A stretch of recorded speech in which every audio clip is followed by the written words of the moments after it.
السلام عليكم صبح وناكسن صبح وناكسن صبح وناكسن إلهي أبشرتها النوافجي اللهم صل على سيدنا نبينا محمد حضان كعي صلاة الدوحان تكدي إلهي وربي ونقا أقبل واتنا قراع ضيدي ما شاء الله تبارك انتاسن ساكو قراع أنا هيا وحوي وبطراف رود بيتر ما دهدين رود بيتر haddeeraa gabar ka hadlaysay qolo muxuu ahaaye tv-ga ka duubeysay maxaa la dhahaa filin ka duubeysay clib yar ay dhahaysay war isha iska ilaaliya xasbuna allah wa nicma alwakiila ilaahay isha iyo dhibaatada iyo xaasidiinta naga qabto wax kastana ducay leeyihiin xaasidka ha loo duceeyo qof kasta oo dhibaataysanna ha loo duceeyo walaalayaal waa ini salaamay qofkay subax u tahay qofkay galab u tahay qofkay habeen u tahay waa kanaa kan waxa waaye quraacdeedii waa tanaa kafee unbaa hal koobo kafee ah baa weheliye iyo cadda xabad rootiya waa kana kan waxa waaye batraaf rood beter kan waxa weeye salad ujeediin salad kan waxa weeye eeg kan waxa waaye gurka cad ah kan waxa weeye yaanyo 2 xabo yaanya tan waxa waaye afkaadho bas cusbo yar baan ku darayaa wax kale aan ku daraayo male iyo wax yar oo filfila cusbadaas baan ku darayaa bas iyo wax yar oo filfila taas maxaa ka maqan inta markaa cuntid ma sha Allah tabaarak adiga dhan waxa noqonaysaa cool calm down lugnaneer soo dhawaada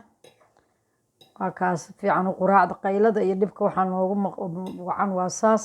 wallahi hadda waxaan arkay 2 wiil oo Soomaaliyeed halkan lagu dilay maanta ay xaafadeena tiinisto hadda waa kaas dadka waxa waaye qofna wax leeyahay qoslahayaa qofna waa qurgo-ahayaa lama sheegin jinsiyadooda 2 wiil baa la yiri oo laakiin waxaan u maleynayaa waa Soomaali inay yihiin meeshan Soomaali baa waxa weeye isku disha sababta ah caruurtu waa iska dayacan yihiin wax ilaalinaya male wax daba jooga malaha aaba malaha hooyadiina guriga miyay ka shaqaysaa dharkii miyay dhaqdaa muxuu ahaaye masoo adeegtaa maxaa taa waxaan ku leeyahay waxyaalihii kale hoolarkii kale ku mashquulsan tahay aabihii wax waaye uu turbahaya meelahaas iska marhaya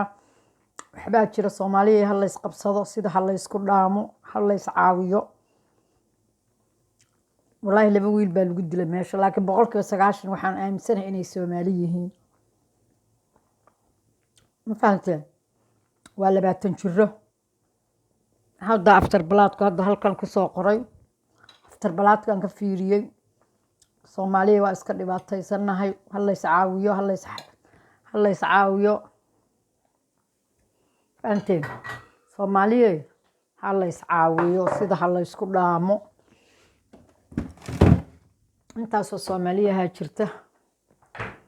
anteen intaasoo Soomaaliya wax fahansanaa jireen caruurta ma loo sameeyo wax activities ma loo sameeyo ma dawladda lala kaashado ma wax la sameeyo sidaan nolol ma ahan life ma ahan sidaane ma wax la sameeyo ma wax la qabto sida kaleba waa u xoog badan tihiin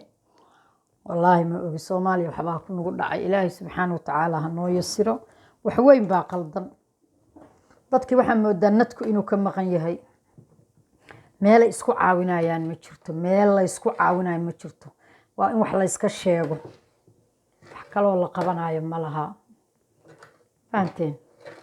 waa ka xumahay saanina u dhibaataysanahay saanina u silicsanahay saanina u kala daadsanahay faanteen annakana waa sida wax loo kala jarjaray baatiyada sida Soomaaliya loogu xirxiray annakana halkaan loo kala xirxiray sababtoo ah wax hadlaaya male wax sheegay male caruurta shalay way noolaay ninkay doonaan hawdho kulay hooyaa dhashay aaba awal buna kala jeclayna waxe hooyo baa dhashay hooyooyinka Soomaaliyeed fadhi inuu yaalo ilmihiina waxa sameeysan u tashada isku xirnaada koonta aan furano aan wax waxaysano wallahi beenini sheegmay kuwa shaqaysta xataa waxaan maqlay waa la baadaa ud breasninga lagu sameeyaa fahanteen midada kaleeto ilmaha soomaalida wax ma sheegaan, waxay sheegaan ma jirto. waa ilmo waxaan ku leeyahay la dilay, waa ilmo filin laga duubay, waa ilmo la dhibaateeyey, waana ilmo aad iyo aad u fiican. ilmahayagu aad iyo aad ilmo lamida ma jiraan. ilmaha adduunka ugu fiican baan haysanaa saan aaminsanahay, sababtoo waa ilmo naxariis badan. markaa jidka maraysa waxay ku leeyihiin habar yar alaabta ma kula qaada, habar yar maxaan kaa caawiya. ilmo aad u fiicanaan haysanaa, laakiin ma aqaani waxa jira. ma fahanteen? aabba male, abti male, adeer male, ina adeer male. wiilkii marka haddaan qof looga baqaynin oo la arkin, qof meelihii isboortiga u raaca, meelihii maqaayadihii aan ilmihii la geynayn, aan ilmihii gacanta lagu qabanaynin, ilmihii waa dayacmahayaan. hadduu weynaadiyo hadduu yaryahay been inayma sheegaayo. kuwayga shaqaysta oo maanta wax qabsada waxay ku sugan yihiin ma aqaan. mid waa ogahay inuu xaas leeyaho maasha allah yahay, laakiin ka kale ilaahay subxaanahu watacaala iga og. sababtoo ah aabba la-aan markuu soo koro cunugu uunan istood fiican helin oo moraaliska sibood uusan helin, cunugu meel cidlaabuu kusoo dhacahayaa. ilmaha xooga saara, haddii kale walaalayaalo waa ini baryayaa ha dhalinina istallaala, waxba ha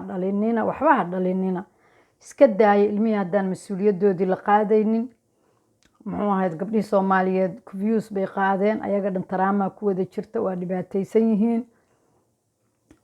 ilaahay waxaan ka rajaynayaa abshirta in ilaahay noo soo yeeriyo. caruurtaasna ma aqaani, soomaali hadday noqdaanna waa kaas. dad hadda waxay leeyihin soomaali maaha,